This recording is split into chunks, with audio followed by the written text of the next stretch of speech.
돈처럼 뺍시다. 하시다 그냥 갑시다. 딱 전에 드시면 비주해야지 뭐.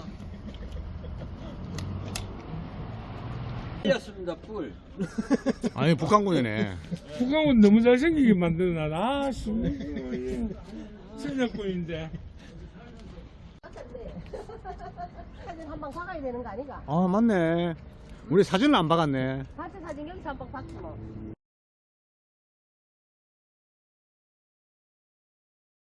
분홍색 선을 따라서 갑니다. 서로 되고 싶으면 너무 좋아서 그렇게 하죠. 먹기가. 소리 내고 싶어. 한글로 먹기 가지고.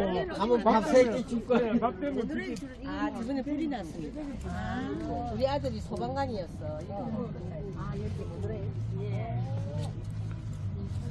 왜 불이 나? 왜 불이 나? 프리드 브레이크. 파워. 파워. 오버월드. 세상에 힘. 박사님이 진짜 좋았어요. 이거 맞네. 나오긴 나왔는데. 7만 3천. 예, 예. 프리즈너. 예. 제수라노. 프리즈널 이제 오셨다. 예. 해설사님 오셨다. 예. 아, 네네네. 네. 이리 오세요. 아, 오빠 제발 이리 와라. 오빠 집중. 네, 선생님들 반갑습니다. 저는 거제시 문화관광 해설사 유길환입니다. 반갑습니다. 저는 이 해설사 일을 하기 전에 여기 있는 삼성중공업이라고 조순소에서 30년 넘게 일을 했습니다. 그래서 우리 박사님 같은 분은 전문가 아니십니까? 그런 분들 존경합니다. 그리고 박사님들하고 같이 오신 분들도 존경합니다. 감사합니다. 그러면 오늘 해설은 이렇게 하겠습니다. 시간이 얼마나 허락되십니까? 많습니다. 맞습니다. 목소리 못하는 바람에. 아, 네네. 그러면요, 제가 동행을 하면서 우선 저희들 유적공원은 두 꼭지가 있습니다. 하나는 피라민에 대한 이야기입니다. 그 다음에 두 번째는 메인입니다. 두 번째는 포로, 전쟁 포로에 대한 이야기입니다. 그 두 가지를 하면서 여러분들에게 이 유적공원에 대해서 안내를 해드리겠습니다. 감사합니다. 여기로 오십시오. 잘 들었죠? 첫째는 뭐라고요? 꼭지가 있는데. 그 피라민에 대한 이야기가 있고, 피라민. 포로에 대한 이야기가 있고. 오케이. 진짜 모범생들이에요. 이현생이 총기 많이. 우리 첫 번째 이야기는 피란민에 대한 이야기입니다. 피란민에 대한 이야기를 전반적으로 하는 이야기는 어렵고, 오늘은 흥남철수 때 그 피란민이 어떻게 우리 거제도 장성포항에 왔으며 그에 관한 이야기를 좀 드리겠습니다. 여러분도 아시다시피 흥남철수는 한국전쟁 때 우리가 거의 이제 메가더의 인천 상륙작전이 성공이 되고 서울을 탈환했지 않습니까? 그래서 북진하면서 이제는 거의 우리가 통일을 했다 할 즈음에 중공군이 참전을 합니다. 무려 30만이나. 그래서 그 중공군이 참전함으로 해서 우리가 후퇴를 할 수밖에 없었는데 그 후퇴를 할 때 이루어진 작전 중에 하나가 흥남철수 작전입니다. 이 흥남철수 작전은 그야말로 한국 전쟁의 어떻게 보면 전쟁의 판도가 바뀌어지면서 우리가 전쟁에 패하지 않고 우리가 이 대한민국을 지킬 수 있었던 그런 주요한 역할 중에 하나가 흥남철수 작전입니다. 흥남철수 작전은 아까 말씀드린 대로 거의 이제 통일이 됐다 할 때쯤에 철수를 할 수밖에 없었는데 그때 미 해병 1사단이 장진호에서 여러분 장진호라고 들어보셨는지 모르겠는데 장진호 전투에서 철수를 해서 이제 원산까지는 벌써 이미 중공군한테 막혔기 때문에 흥남을 통해서 해상으로 철수하는 작전을 이제 합니다. 그래서 흥남에 미 해병 1사단을 포함해서 10만 명의 군인들이 흥남에 모였죠. 그런데 흥남, 함흥, 한경남도 인근에서 이 유엔군이 흥남을 통해서 철수한다는 얘기를 듣고 이때 우리가 이 유엔군을 따라가서 살아야 되겠다 하고 인근의 주민들이 10만 명이 흥남항에 모인 겁니다. 그래 무려 20만 명이 흥남항에 모인 거예요. 그때 흥남항에 12월이니까 날씨가 영하 겨울, 20도, 밤에는 30도를 오르내리는 그런 엄청난 추위였죠. 그러니까 뭐 흥남항해 퍼벌판 아닙니까? 흥남항해 모여서 있는 군인들은 뭐 그렇다 손치더라도 10만 명의 피난민들은 그야말로 이 배를 타지 않으면은 이제 중공군이 너무 막 밀려오기 때문에 그 중공군한테 모두 죽는다고 생각을 했죠. 그런데 그 철수작전의 책임자 알몬드 장군은 피난민들을 데려갈 계획도 없었고, 그렇죠. 없었다고. 예, 아무런 방법도 수단도 없었습니다. 그런데 현봉학 박사라는 분이 물론 민사 고문이었고 통역관이었지만 알몬드 장군한테 장군님 이 사람들 데려가지 않으면 오고 있는 중공군한테 모두 죽습니다. 꼭 반드시 데려가야 됩니다 하고 몇 번씩이나 그렇게 말씀을 드리죠. 그래서 알몬드의 마음을 바꿉니다. 왜냐하면 그 흥남 부두에 있는 수많은 사람과 특히 어린이들이 그 추위에 떨고 있는 어린이들을 본 알몬드는 마음을 바꿀 수밖에 없었죠. 그래서 전국에 지시를 내립니다. 우리 남쪽에 모든, 그리고 일본까지도 지시를 내려서 모든 동원 가능한 군용선, 그 다음에 상선, 화물선 등을 흥남항으로 모이게 합니다. 무려 192척이 모였어요. 마지막으로 192척 중에 거의 마지막으로 흥남항을 출발한 배가 저기 보이는 메르디스 빅토리아입니다. 네. 저 배는 60명밖에 못 태우는 화물선입니다. 이미 48명의 선원들이 타고 있었죠. 그러니까 뭐 피난민들을 태울 수가 없었죠. 그런데 모든 군수물자를 버리고 화물창 5개의 화물창을 개조를 합니다. 그것도 정광스카와 같이 개조를 합니다. 그래서 얼마나 싣느냐면 14,000명이라는 피난민을 싣습니다. 그거는 정말 엄청난 거죠. 네, 불과 뭐 이틀도 안 되는 시간에 14,000명이라는 화물창을 개조하고 14,000명을 싣습니다. 그래서 부산항을 출발을 합니다. 부산항을 향해서 출발합니다. 그때가 23일이었어요. 부산항에 도착을 했는데 그야말로 뭐 부산은 이미 피난민들로 가득 찼습니다. 입항을 허가를 안 합니다. 그래서 레너드 라우라는 선장한테 장성포로 가라. 거제도 장성포로 가라. 그래서 할 수 없이 거제도 장성포로 옵니다. 그러니까 3일 만에 거제도 장성포항 인근에 바로 들어오지는 못하고 배가 크기 때문에 바로 들어오지는 못하고 장성포 인근에 도착을 합니다. 그때가 25일 크리스마스 저녁이었습니다. 근데 라루 선장이 화물창을 탁 열어보니까 올 3일 동안에 뭐 먹을 것도 없고 마실 물도 없고 뭐 발 디딜 틈도 없이 사람들이 이렇게 왔으니까 똥도 오줌도 있는 자리 그 자리에서 누고 올 수밖에 없지 않습니까? 그런 열악한 환경 속에서 사람들이 많이 죽었을 거다 생각을 했는데 화물창을 열어보니까 한 사람도 안 죽은 거예요. 오히려 5명에 3생명이죠. 놀라운 일이죠. 그래서 미군들은 우리 한국 사람들의 이름을 모르니까 김치 넘버 1, 김치 넘버 2, 3, 4, 5 이렇게 아기들의 이름을 김치 넘버 1, 2, 3, 4, 5로 지어줬습니다. 김치 넘버 1은 손양영씨인데 지금도 서울에 살고 있습니다. 함남도지사로 서울에 살고 있습니다. 며칠 전에 여기 왔었어요. 그리고 김치 5인 이경필 씨는 여기 장성포 가축병원의 원장으로 지금도 살고 있고 며칠 전에 함께 김치 1, 김치 5가 여기 같이 왔었습니다. 자관. 그래서 14,000명의 인명을 구한 데다가 플러스 5명의 새 생명까지 구하지 않았습니까? 그 사건을 크리스마스의 기적이라고 불립니다. 그날이 도착했을 때가 크리스마스 날이었고 14,005명의 인명을 구한 사건은 그야말로 기적이었죠. 그래서 크리스마스의 기적이라고 불리고 그 기네스북에 이 메르스 빅토리오는 한 척의 배로 가장 많은 인명을 구조한 배로 기네스북에 등재가 됩니다. 그래서 놀라운 배로 여기 우리가 보는 메르스 빅토리오입니다. 그 뒤에 우리 영화 국제시장 보신 분 있으시죠? 그 첫 장면에 나오는 그 배가 바로 저 메르스 빅토리오입니다. 부세어라 검수나 노래하시죠? 그 노래의 배경이기도 합니다. 그래서 이렇게 짧게 우리 피란민들에 대한 이야기를 이제 마무리하면서 하나만 더 에피소드를 드리면, 제가 여기 이제 근무를 하는데 어느 날 나이가 꽤 많은 자매님이 저기 흥남철수작전 기념비 그쪽에 이렇게 서서 두 분이 계시는 거예요. 그래서 저분들이 왜 있지? 그래서 쫓아갔습니다. 그래서 같이 여쭤보니까 언니는 85, 그분이 10살 때 메르스 빅토리오를 타고 거제도 장성포항에 오신 거예요. 동생은 10살 아래 동생인데 여기 와서 낳은 동생이죠.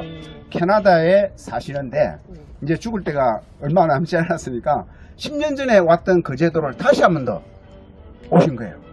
그날 장성포항에 내렸을 때 그날 거제도 주민들이 자기들한테 따뜻하게 해준 그 기억을 너무너무 감사하고 그걸 잊지 못해서 그걸 기억을 하면서 여기에 와서 이 메르스 빅토리오에 대한 추억을 다시 보면서 저한테 그런 이야기를 합니다.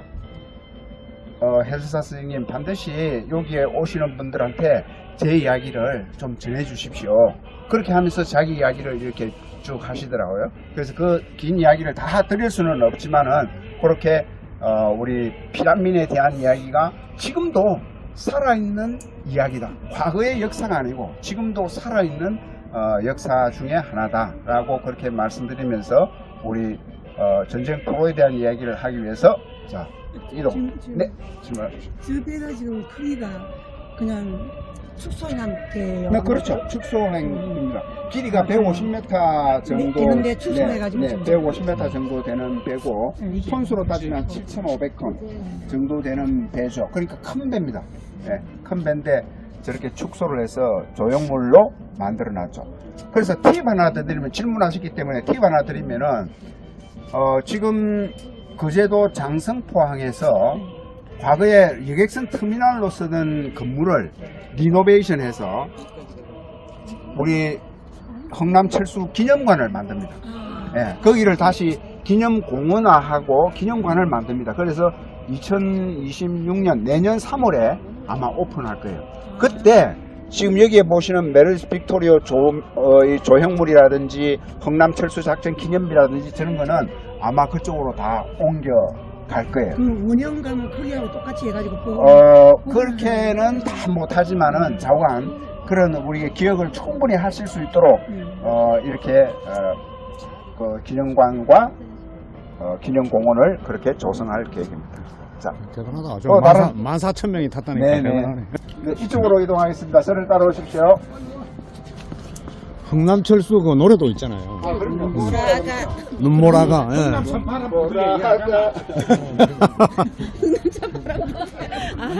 아니 발기찬 흥남부두에 일하는데 발기찬 흥남부두. 발기찬 흥남참 바람. 나중에 박사님 제가 그때 보고 이렇게 했는지는 모르겠는데 박사님 유튜브 좀 말씀 좀 해주십시오. 저거 좀 적어주십시오. 예. 그래서 저도 우리 여기 유적공원에 오시거나 또는 다른 거제 관광지에 오시는 분들한테 박사님 이야기도 전해드리고 그렇게 하겠습니다. 혹시 기념사진을 찍으시려면은 여기에 기념사진을 한번 찍도록 하겠습니다. 여기에 서서 제가 사진을 찍어드릴게요. 네.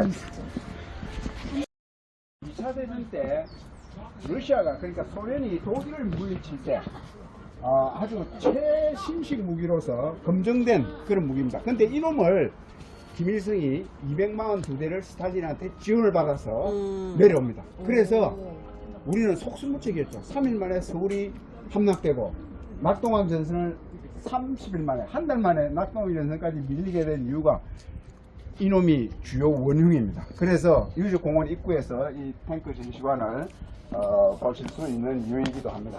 정확하게 했네요, 이렇게. 고정은. 그렇죠. 정확히 딱 나오고. 요 사이즈하고 이런 거는 조금 큽니다. 근데 고정은 다 되어 있죠. 자, 우리 선생님들, 왼쪽은 전쟁을 일으킨 원흉들. 그 다음에 오른쪽에는 전쟁을 막고 이 나라를, 대한민국을 지킨 사람들입니다. 왼쪽에 김일성은 그야말로 이 6.25 전쟁을 일으키기 전에 1년 반 전부터 무수하게 스탈린을 설득하고 마오쩌둥한테 빌고 그렇게 이야기했죠. 그야말로 전쟁을 기획한 사람입니다. 그래서 스탈린한테 마침내 전쟁 오케이 해봐. 그런데 김일성, 너 만약에 전쟁 중에 미군이 개입을 하면 마오쩌둥이 니 도와줘야 돼. 안 그러면 니 안 돼. 마오쩌둥한테서 동의를 받아. 그렇게 해서 마오쩌둥한테 동의를 받습니다. 3자가 합의를 해서 내려오죠.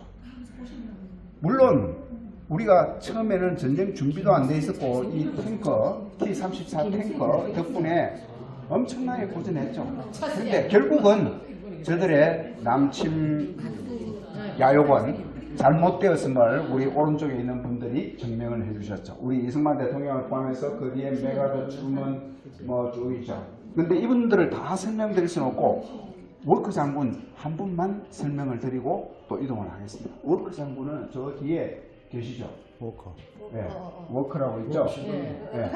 근데 이분은 1950년도에 돌아가신 거예요. 전쟁이 나던 초기에. 이분이 누구냐면 초대 미 8군 사령관입니다. 그야말로 우리 메가더 장군이 야 워커, 당신이 이 낙동강 전선을 지키지 못하면 이 대한민국 망해. 반드시 지켜. 이렇게 해서 지시를 합니다. 그 지시를 받고 55일 동안 이 낙동강 전선을 지켜냅니다. 워커 장군이. 그야말로 우리로 봐서는 구국의 영웅이죠. 그 55일을 지켜냄으로 해서 메가더가 인천 상륙작전을 할 수 있는 시간을 벌어준 거죠. 구국의 영웅이죠. 그런데 우리한테는 잘 알려지지 않았습니다. 왜냐하면 50년도에 돌아가셨어요. 어떻게 돌아가셨냐? 저분의 아들이 샘 워커 대위라는 분이 같이 한국전쟁에 참전을 했어요. 그런데 이분이 의정부 쪽에 근무를 하는데 부대 표창을 받게 돼 있었어요. 그래서 아들을 이렇게 그래 잘했어 격려한다고 이제 아버지인 워커 장군이 올라갔어요. 집차를 타고 올라가는데 거의 다 와서 지금 서울의 광진구 근처에서 앞에 오는 군용 트럭하고 정면 추돌. 그 한국 군인이 몰고 오는 군용 트럭하고 정면 추돌을 합니다. 그래서 돌아가셨어요. 옮겼지만 돌아가셨어요. 그래서 이승만 대통령이 야, 미 8군 사령관을 죽인 저 우리 한국 군인 사형시켜. 근데 세모커 대위가 대통령님 안 됩니다. 살려주셔야 됩니다. 목숨을 살려줍니다. 그러니까 한국 정부로 봐서는 우리 구국의 영웅에 낙동강 전선을 지켜낸 구국의 영웅에 또 우리 한국 군인도 사적으로 또 살려주셨잖아요. 그러니까 엄청나게 고맙지 않습니까? 그래서 이분이 돌아가신 그 광진구 근처에 호텔을 하나 크게 만들어 줍니다. 이분의 이름을 따서 워크힐 호텔이라고 그렇구나. 지어줬죠. 처음 알았다. 네. 그리고 우리 한국 군인들이 신는 이 장병들의 군화 이것도 워크라고 불리죠. 네, 우연이지만 이분의 이름을 따서 워크라고 불립니다. 그래서 이 워커 장군은 그야말로 우리한테는 구국의 영웅이자 또 참 고마운, 그래서 우리 한국 정부도 호텔을 세워서까지 이분들을 기리는 그런 원인이기도 하죠. 네, 자. 처음 알았습니다. 우리가 지금 이제 본격적인 전쟁포로에 대한 이야기를 할 건데요. 우리가 디오라마관이라고 입체 인형들을 만들어서 상황을 잘 알 수 있도록 이렇게 만들어 놓았는데, 우리가 디오라마관에 들어가기 전에 탱크 뒤쪽으로 있는 산을 잠깐만 보고 가겠습니다. 탱크 뒤쪽으로 언덕 같은 산이 있죠? 저 위에 있구나. 독봉산이라는 산입니다. 그렇게 기억하시고 들어가시겠습니다. 수용소 호우 캠프 넘버 1입니다. 이게 호우 캠프 넘버 1의 정문입니다. 컴파운드 60이라고 변경을 시키고 있는 게 여기가 정문이구나. 오늘 나중에 설명을 드릴게요. 내가 보니 그게 저하고 독풍사로 손간지 싶다. 독풍산 같다. 자, 우리가 조금 전에 보고 온 산이 이 산입니다. 네, 독봉산입니다. 우리가 있는 위치는 현재 한 요 정도 됩니다. 네, 금방 질문하신 컴파운드 62의 그 캠프가 어디냐면은 여기입니다. 여기. 요게 제일 처음 있는 컴파운드 62. 그러니까 이 컴파운드 62와 같은 포로 수용소가 28개 동이 여기에 설치가 된 거예요. 덕봉산 앞쪽에 우리가 지금 현재 위치가 여기인데 덕봉산 앞쪽에 이렇게 쭉 저 뒤에까지 쭉 설치가 다 되어 있죠. 그 다음에 뒤쪽으로 또 이렇게 설치가 되어 있고 총 28개 동이 한 동에 거의 6,000명 가까이 수용한 28개 동이 여기 캠프에 설치가 되어 있는 거예요. 야, 덕봉산 동쪽 남쪽 골짜기에 그렇죠. 이렇게 네, 다 네, 그렇습니다. 수용소가 있었네. 아, 이거 보여 한눈에 지금 보여. 여기는 어디냐면은 그야말로 전부 우리 민간인들이 사는 아파트 단지. 대단히 아파트 단지가 전부 다 여기입니다. 여기에 해당됩니다. 네. 그런데 제1포로수용소는 50년 11월부터 착공을 해서 실제로 포로들이 여기로 막 부산에서 혹은 각지 우리 내륙에서 이송하게 된 거는 3, 4월부터 이 포로수용소를 막 건설을 하고 건설도 누가 했냐면 장비는 우리가 줬지만 유엔군이 줬지만 포로들이 전부 다 자기 노동력으로 수용소를 지어갑니다. 그러면서 수용소가 이제 5만 명, 6만 명 초기에는 근데 아까 말씀드린 대로 28개 동에 6,000명씩 곱하면은 약 한 17만 3천 명 정도까지 이렇게 최대로 그렇게 포로들을 수용을 했습니다. 엄청난 인원이죠. 그 당시에 우리 거제도 인구가 10만 명입니다. 인구가 더 많네. 그렇죠. 여기 살던 인구보다 훨씬 많고 또 피란민들이 한 15만 명 정도 됐습니다. 그러니까 이 포로들하고 17만 명을 보태면 42만 명, 그러니까 40만 명이 넘는 사람들이 이 거제도에 먹을 것 없이 살았다는 거예요. 다행히 이 거제도 포로수용소는 유엔군이 관리를 했기 때문에 미군들이 돈이 있지 않습니까? 미군들이 주는 식량으로 그렇게 이제 살았죠. 자관 이 포로수용소는 우리가 51년 7월달까지는 어느 정도 평상 생활을 할 수가 있었습니다. 일상 생활을 할 수가 있었습니다. 그런데 51년 7월에 어떤 사건이냐면은 판문점에서 정전협정이 시작이 됩니다. 그 정전협정이 시작이 되면서 반공포로, 침공포로 이런 이제 나오면서 이념투쟁이 엄청난 이념투쟁이 이 포로 수용소 내에서도 이루어지고 침공포로들이 반공포로들을 학살을 하고 하는 사건들이 엄청나게 많이 일어납니다. 예, 그렇습니다. 자, 그런데 일상생활은 어떻게 했느냐 하는 것들을 잠깐 보시면은 이렇게 야외에서 똥도 누고 이 사람들의 주 노동이 똥지게를 지는 겁니다. 17만 명이 내놓는 똥이라는 게 엄청났을 거 아닙니까? 예. 이게 똥지게예요. 밖에서 이렇게 이발도 하고 그다음에 뭐 세수도 하고 밥도 그 17만 명은 인민군이 15만 명이고 중공군이 2만 명 정도 됐습니다. 이게 똥지게래요. 똥지게. 똥지게인데? 여기 캠프에서 와. 이루어졌죠. 이거 잘 그렸다. 잘 그렸어. 굉장히 입체적이지. 몰랐다. 정말 산이 있는 것 같네. 그 3D 아니고 3D 이렇게 실제 산 우리 이렇게 입체 생겼잖아요. 인형들로 산이 우리 사는 거지. 입체적으로 실제로 그대로 느낌이 딱 산이 시공포 방공포 간에 엄청난 폭동이 투쟁이 일어났고 그 대표적인 사건이 우리가 여기에서 보는 이 사건입니다. 이분이 누구냐면은 도트 중장이라 해서 여기 어깨에 완스타죠. 이 포로수용 소장입니다. 그러니까 포로수용소를 총괄하는 소장인데 이분한테 야 우리는 왜 이렇게 대우를 하냐, 왜 우리를 북으로 자꾸 보내려 하느냐, 왜 우리한테는 이렇게 차별적으로 하느냐, 우리 말을 좀 들어다오 이렇게 매번 이야기를 해서 그래 그러면 한번 이야기를 한번 들어보자 하고 포로수용소 내로 딱 들어서는 순간 미리 계획된 이렇게 포로들이 이 포로수용소장을 납치합니다. 그야말로 포로들이 포로수용 소장을 포로로 잡는 엄청난 세계적인 사건이 됐죠. 세계적인 월드뉴스가 됩니다. 그래서 이 사건 후에 1년 후에 미 하원 청문회가 열릴 만큼 엄청난 사건입니다. 자관 이 도트 준장의 부임으로 3일 만에 콜슨 준장이라는 분이 부임을 합니다. 그분이 포로들의 몇 가지 요구사항을 들어주고 이 토트 준장을 풀어주도록 합니다. 그 다음에 3일 만에 또 보트너 준장이라는 분이 옵니다. 이 보트너 준장이라는 분은 미국의 상부의 지시를 받고 도쿄에 있는 공수부대 1계대대 그리고 탱크를 앞세워서 이 포로 수용소를 완전히 무력으로 진압을 합니다. 그래서 수백 명이 죽거나 다치거나 하는 엄청난 사건이 발생했죠.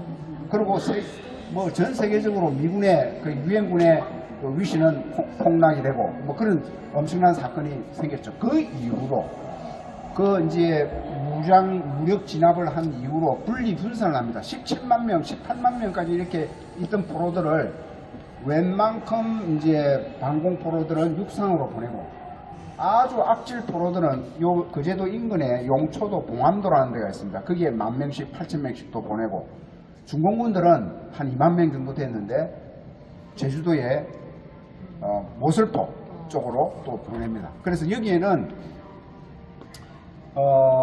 침공포로 중에서 그나마 좀 관리 가능한 침공포로들 한 10만 명 정도만 남고 분리 분산을 이렇게 시키죠. 그래서 그 이후로는 53년 12월 말 그러니까 54년 1월까지 이 포로 수용소가 완전히 해체될 때까지는 여기에 10만 명에서 이제 어느 정도 그 수준으로 이 거제도 포로 수용소에 있었죠.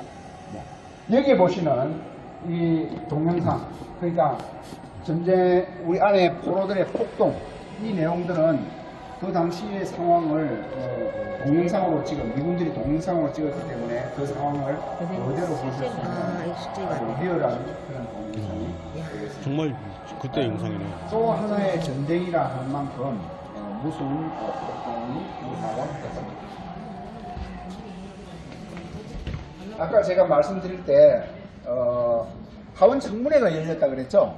그 미 하원 청문회에서 두 가지 중요한 질문이 나왔습니다. 하나는 야 너희들 왜 그렇게 거제도 포로수용소에 17만 명이나 그렇게 많은 인원들을 그렇게 수용을 했냐 그렇게 이제 질문을 하니까 답이 초기에는 한 6만 명 정도로 계획을 했답니다. 그런데 이제 인천 상륙작전이 성공하고 서울이 탈환되는 그 과정에 전선이 밀리면서 또 포로들이 급격하게 많아졌다. 그래서 17만 명까지 부득이 그렇게 수용을 하게 됐다. 그리고 두 번째 질문은 야 너희들 왜 거제도에 그렇게 포로 수용소를 만들었냐. 처음에는 제주도를 계획을 했답니다. 근데 만약 이 전쟁이 잘못되면 임시 수도인 부산에서 수도를 또 옮겨야 되는데 그 옮기면은 제주도밖에 없다. 그렇지. 그리고 제주도에 포로 수용소가 있으면 되겠냐? 안 된다. 그래서 급격하게 의사결정이 이루어진 게 그러면 섬이고 그래도 어느 정도 사람들을 격리 수용을 할 수 있고 뭐 물 사정도 괜찮고 하니 이 거제도가 낙점이 되었다. 그게 50년 10월에서 11월 갑자기 결정돼서 11월부터 여기에 삽을 뜨기 시작했죠. 네. 그렇게 이제 하원 청문회에서 밝혀진 이야기가 되겠습니다. 이 거제도는 그야말로 무엇보다도 부산하고 가깝고 물사정이 괜찮은 덕분에 선정이 된 것 같습니다. 여기 보시면 지뢰 조심하세요. 지뢰. P-34 탱크 원형입니다. 네. 아까 우리가 본 그 탱크는 한 3,400 정도고 이 탱크의 위력은 대단했습니다. 2차 대전 때 독일을 무찌른 이거 신문인가봐. 이거 신문인가봐 얘. 네, 거의 신문으로 보시면 됩니다. 와. 네, 신문보다 좀 작거나 뭐 10백 신문이거나.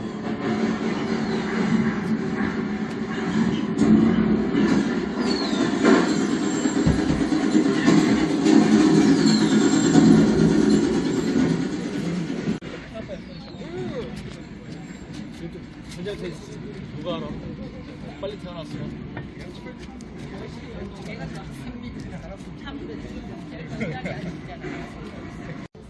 여기요, 역사관.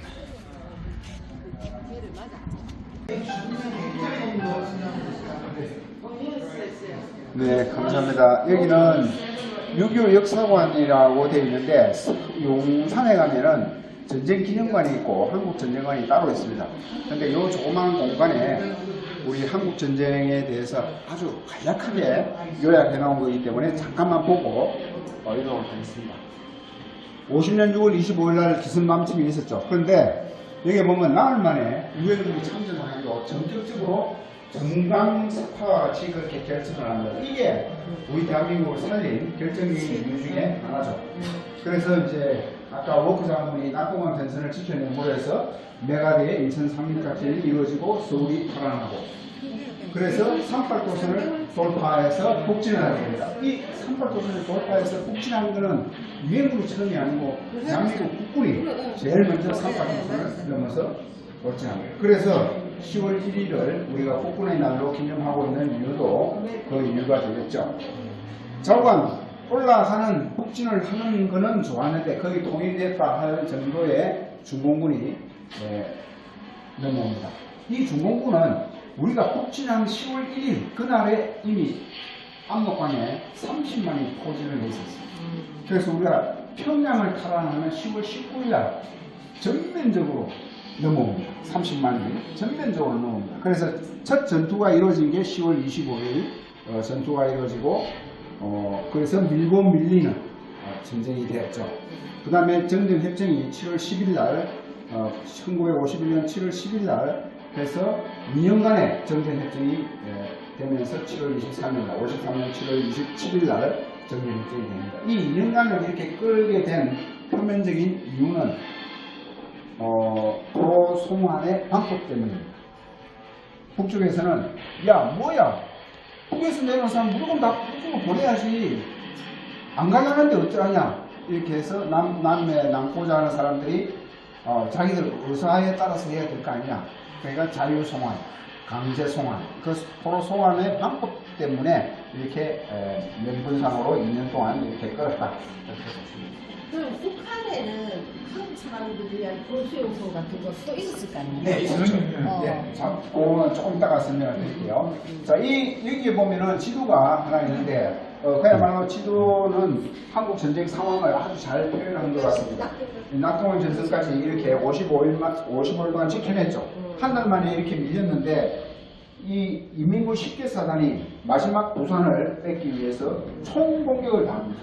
워크 장군이 55일을 지켜내고 그래서 인천 상륙작전을 하게 됐죠. 여기 보면 인천 상륙작전을 하게 돼서 다시 올라갑니다. 북진을 해서 여기에 빨갛게 표시된 신의주하고 대산진 등등 요 빨갛게 표시된 부분을 제외하고는 정말 이제 통합이 되었다. 그리고 유엔군들은 이번 크리스마스는 내가 공개 가서 우리도 보내겠다 라고 할 때에 중공군이 30만이 넘어옵니다.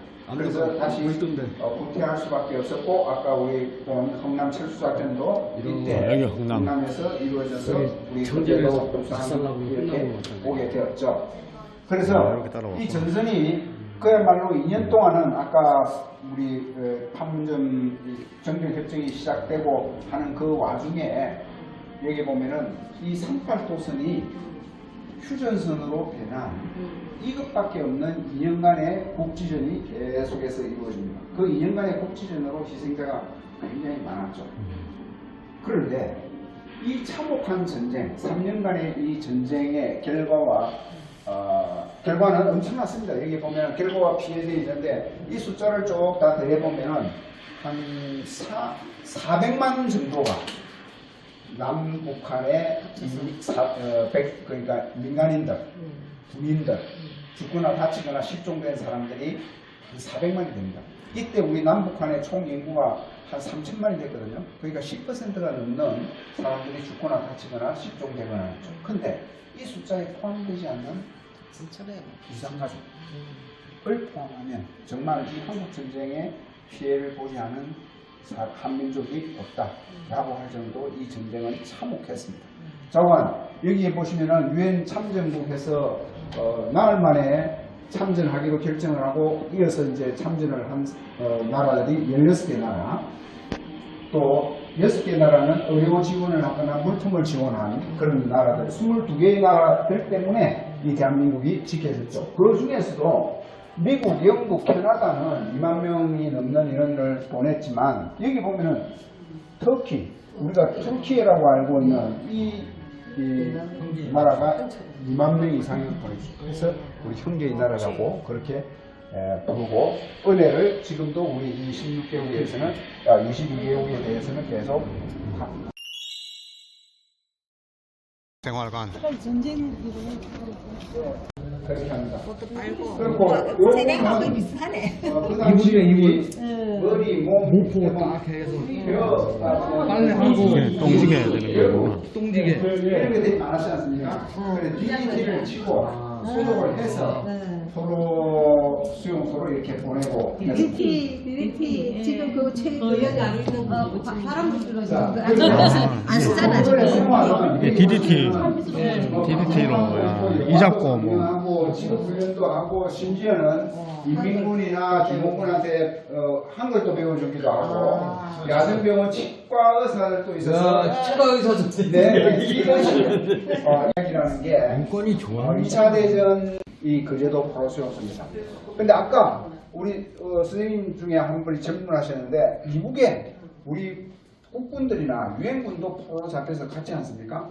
그런데 압록강 쪽에 벽동 포로수용소라는 곳이 있었습니다. 벽동 포로수용소에는 날씨가 그야말로 영하 30도 밥도 하는 돈이 없었습니다. 우선 해주고 싶어도 돈이 없었고 또 제네바 협약을 준수한다는 그런 개념도 없었고 그래서 이북의 벽동 포로수용소를 탈출한 유엔군들이나 우리 한국군들의 증언에 의하면은 그야말로 지옥 같았다. 그래서 거기서 탈출한 사람들이 평생의 트라우마가 잠도 못 자고 그 포로수용소 생활이 얼마나 끔찍했는지 잠도 못 자고 그렇게 트라우마를 겪고 했다. 당시에 포로들이 어떤 상황에서 잡혔는지를 형상화한 겁니다. 주로 인천 상륙작전이 성공이 되고 서울이 탈환되면서 시가전에서 포로들이 많이 잡혔다.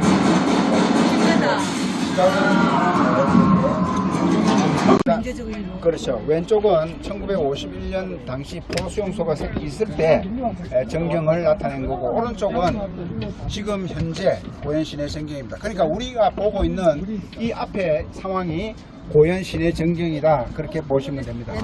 예. 여기 앞쪽에 있는 독봉산이 여기 보이는 산들입니다. 산은 그대로 있죠. 예. 자 여기를 보시면은 이 철조망이 이렇게 처지가 있습니다. 이렇게 철조망이 처지가 있고 이 철조망 사이 위로는 지금 포로들이 있는 포로수용소입니다. 그래요. 이 앞쪽은 민간인들이 삽니다. 그래서 이 철조망을 사이에 두고 민간인들과 포로들 간의 물물교환이 이루어졌어요. 당연히 그렇겠지. 왜냐하면 포로들이 받는 게 전부 미제 아닙니까? 그렇지. 옷도 그렇고 뭐 치속, 치약 뭐 이런 것도 담배도 그렇고 뭐 담배는 자유담배지만 자관 이거를 남겨서 혹은 남은 걸 훔쳐가지고 철조망 위에 던져주면 우리 이 피라민들이 혹은 주민들이 쌀이나 뭐 통닭을 준다든지 또는 뭐 이 엿을 만들어 준다든지 뭐 그런 식으로 해서 물물 교환이 이루어지는데 이 당시 이 물물 교환 시장을 우리 아까 도트 준장이라고 있었죠? 예, 그 도트 준장의 이름을 빌어서 돛대기 시장이라고. 예, 돛대기 시장이 여기서 출발했다. 그런 거예요. 이 돛대기 시장이 여기서 출발을 해서 부산에 깡통 시장이 됐고, 그 깡통 시장이 점점 발달을 해서 국제 시장이 된 겁니다. 네, 그렇다고 봅니다. 오른쪽에 있는 이 지금 고현 시내 전경은 당시에 이제 포로수용소가 54년도에 다 없어지지 않습니까? 그 후에 이제 아파트를 짓고 집을 짓고 이런 과정에서 우리 포로들의 시신이 많이 나오고 했답니다. 그래서 처음에는 그야말로 무서워서 그랬는데 사람들이 이제 계속 살아야 되니까 이런 이제 상황이 된 거죠. 지금 보시는 이 상황이. 걸려졌잖아요. 저게 배선미입니다. 배선미에 아가리를 이렇게 딱 걸리면은 원래 이 탱크를 싣고 다니는 배입니다. LST라고 해서 랜딩 십 오브 탱크입니다. 이 탱크를 싣고 다니는 이 배에 탱크를 안 싣고 전부 포로들을 부산에서 실어서 여기에 보현항에 딱 도착하면 저렇게 포로들이 일시에 쏟아져 나옵니다. 그러면 아까 DDT 약 뿌리는 거. 왼쪽에 있는 사진은 포로들이 그냥 한가한때에 그 철조망 바깥을 이렇게 보는 거를 사진을 찍은 내용입니다. 앵무새 아니야? 일병이네? 일병? 네? 일병 앵무새. 일병 앵무새. 3명의 여자 포로들이 있었습니다. 오, 네. 300명. 그 여자 포로들이 어떻게 생활을 했는지 여자 포로관에 잠시 들어가서 보시겠습니다. 이 300명의 여자 포로들은 정전 협정이 되고 나서 포로 송환이 있을 때 한 명도 여기 남지 않고 다 북으로 갔다 합니다. 이분들은 다 간호장교 출신이라든지 뭐 등등 해서 여자라도 국회 네, 머리에 빨간물이 확실히 들어서 다 북으로 올라갔다. 그리고 이 당시에는 북한이 남한보다 잘 살았기 때문에 남한에 있을 이유가 없었죠. 신념이 뚜렷하니까. 그리고 이거는 이제 정년협정 이후에 이 여자 프로들이 다 옷을 깨끗하게 갈아입고 고무당당하게 열차를 타고 아, 여기 여자 포로들은 전부 북으로 갔다. 신념이 뚜렷하다는 거야. 그러니까 한국 사람이 여자 같은 진짜 노래 부르면서 가네. 전부 입 벌리고. 그죠. 신념이 뚜렷한 거야, 이 사람은. 우리가 지나도록 하겠습니다. 포로 폭동 체험관. 아니 이런 거 체험할 수 있나? 이제 이런 무기들을 자기들이 만들어서 그렇게 네. 그것도 나만의 크게 그야말로 포로수용소 안에서 만드는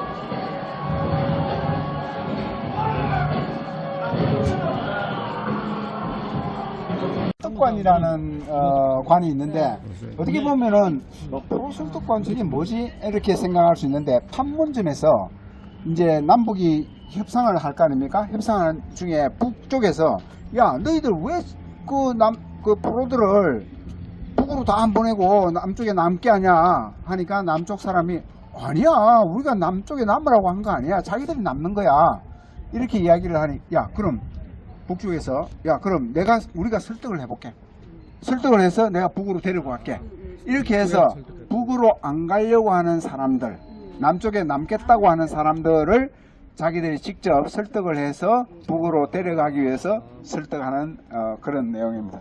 그래서 예를 들어서 10,000명을 그러니까 1,000명을 설득을 했다 그러면은 한 3, 4명 정도가 올라갔고 나머지는 본인의 입장을 지켰다. 설득을 못하고 했어. 미리 다 조사해놓고 야, 잘 안 보여. 많이까지 모른다고 어디 한번 말해보셔야 돼. 내가 내가 왔죠? 네, 이렇게 설득을 했다 합니다. 정확하게 맞네. 가족이지 뭐 가족. 가족은 누구 처자 네 처자식이나 애들 없다는 하면 거지. 그렇겠지. 반면은 넘어갈 것 같아? 그래서 설득의 효과는 크게 없었다 합니다. 자, 또 이제 지나가겠습니다. 사람들은 그 정도 했는데 정전 협정이 되면서 북쪽으로 간 인원들이 10만 명 정도 그 정확한 숫자는 아니지만 10만 명 정도 왔다 갔다 하는 숫자들이 올라갔고 여기에 남은 사람들은 정전 협정이 시작되기 전에 이승만 대통령이 포로들 석방합니다. 방공 포로들 석방하죠. 그때 석방된 28,000명. 그 다음에 이제 그 나머지 잔류하겠다고 해서 여기 남은 포로들 뭐 한 23,000명 정도 해서 한 6만 명 그렇죠? 한 5, 6만 명 5, 6만 명 정도는 여기에 남고 10만 명 정도는 위로 올라갔고 중공군 포로 2만 명은 전부 본토가 아닌 대만으로 갔다 합니다. 그 이유는 원래 이 중국 인민지원군에서 차출했지 않습니까? 차출할 때 본토보다는 대만에 있는 사람들을 뽑아서 그야말로 총알바지로 섰기 때문에 그 사람들은 거의 다 본토로 안 가고 나 대만 갈라 해서 대만으로 거의 다 갔다 합니다. 그리고 삼국으로 간 사람들도 있고 해서 그 포로들이 그 풀려나고 그러니까 남한에 남은 사람도 그렇고 뭐 미국이나 다른 제3국으로 간 사람들도 그렇고 그 포로들의 생활은 녹록지 않았다 합니다.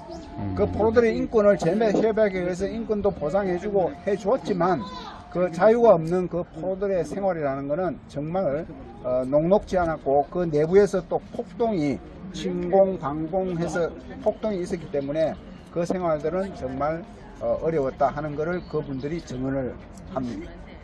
이 한번 겪어보니까 도저히 이 북한 치하에서는 중공군 치하에서는 살 수가 없다 해서 이제 남쪽에 남은 사람들 뭐 그런 사람들도 많고 성남에서 온 사람들이 비누를 좀 가져왔대요.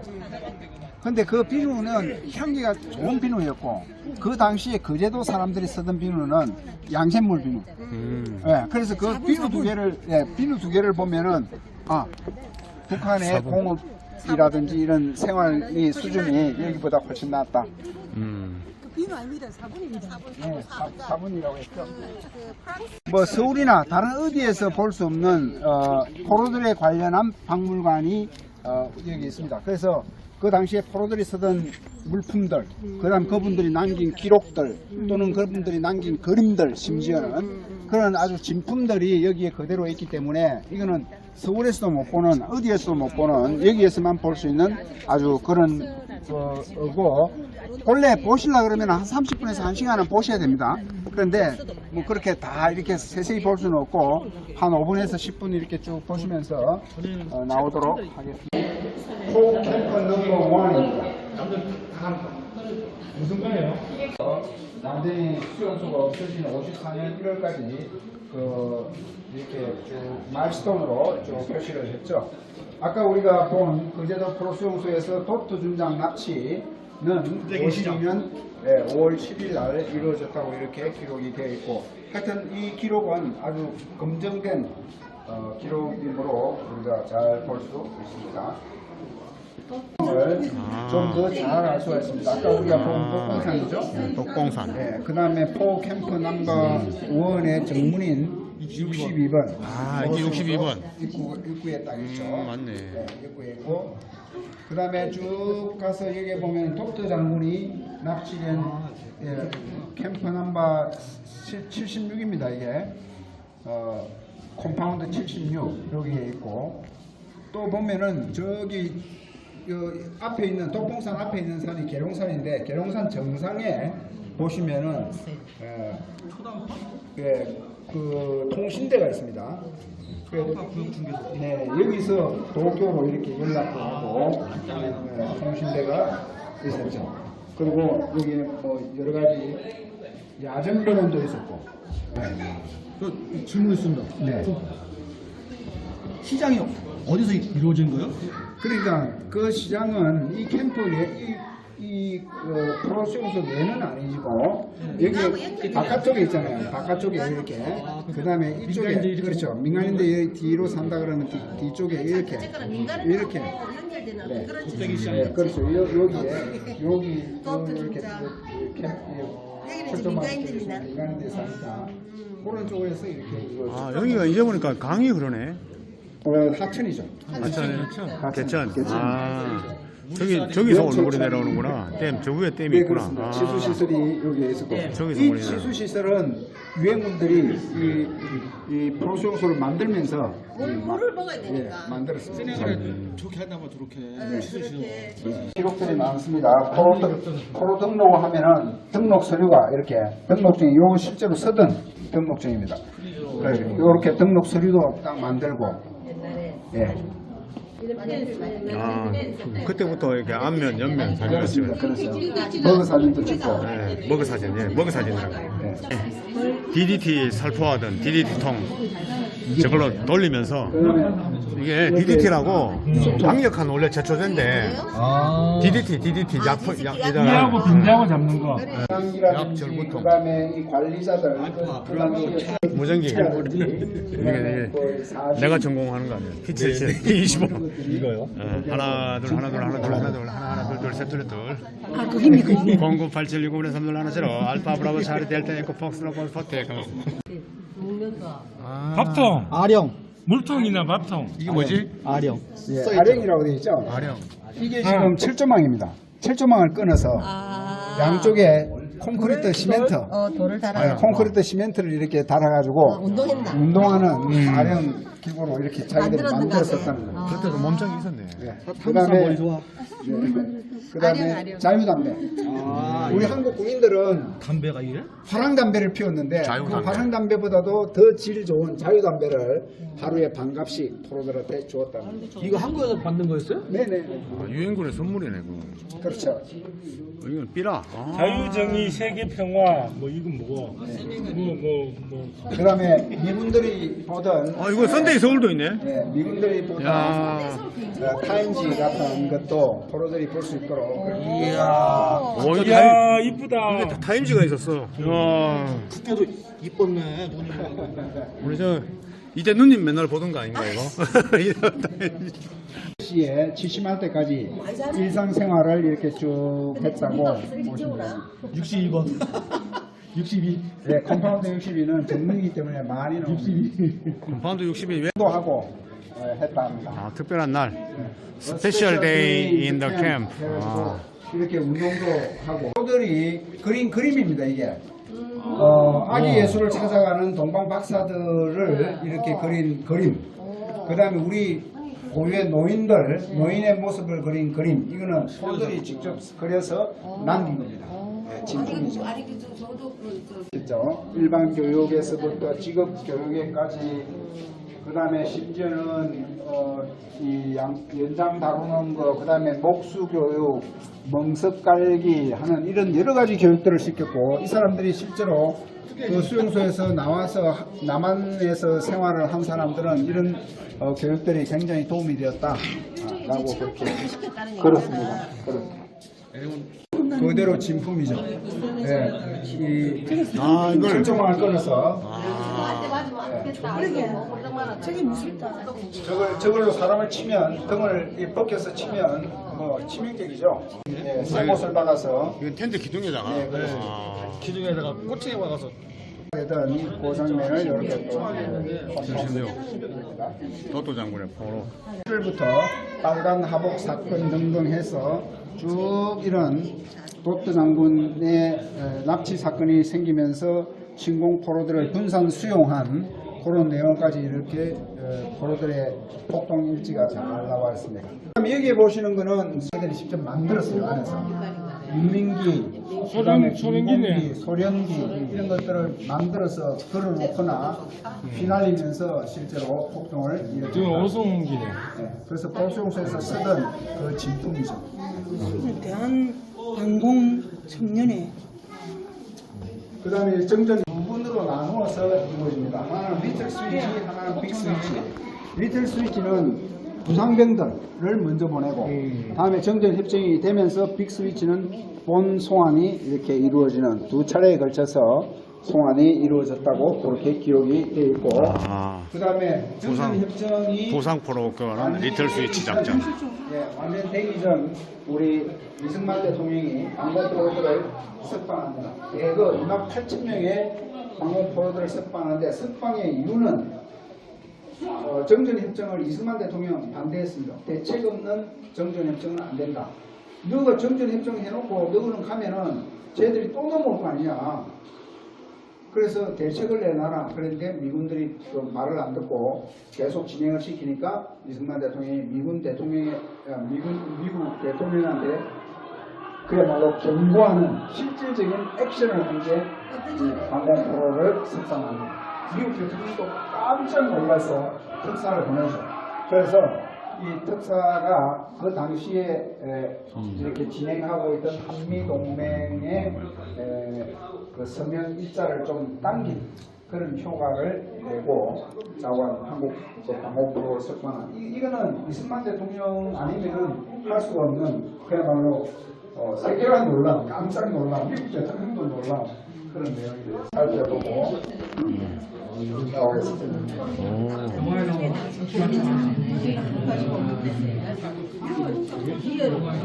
이게 영화 경기관총. 그래서 제주도에 포로 수용소를 설치를 하기로 결정을 하고 한 달 만에 바로 건설 착수를 합니다. 엄청나게 빠른 속도로 박물관까지 해설을 마치고 저와는 여기서 헤어지도록 하겠습니다. 팁으로 두 가지 팁을 드리는데 하나는 이제 시간이 되시면 지금 11시 25분이거든요. 네. 쭉 이렇게 한번 저 나머지를 이렇게 둘러보시고 12시에 영화 상영이 있습니다. 그 영화 상영도 입체영화고에서 볼만 합니다. 한 20분, 25분 정도. 안경 끼고 보는 건가요? 네네, 그 안에 안경도 다 표시가 되어 있습니다. 그래서 그것도 보시고, 두 번째 팁은 그것까지 다 보시고 완전히 나가기 전에 출구가 있으면은 출구 왼쪽에 잔존유적지라고 있습니다. 그 잔존유적지는 그 1950년 당시에 지은 건물들, 그러니까 미군의 경비대라든지 PX라든지 또는 뭐 무도장이라든지 이런 것들이 그대로 있으니까 그런 것들을 보시고 나가시면 좋겠습니다. 그래서 팁 하나, 팁 둘 드리고 이상 저는 해설을 마치겠습니다. 감사합니다. 감사합니다.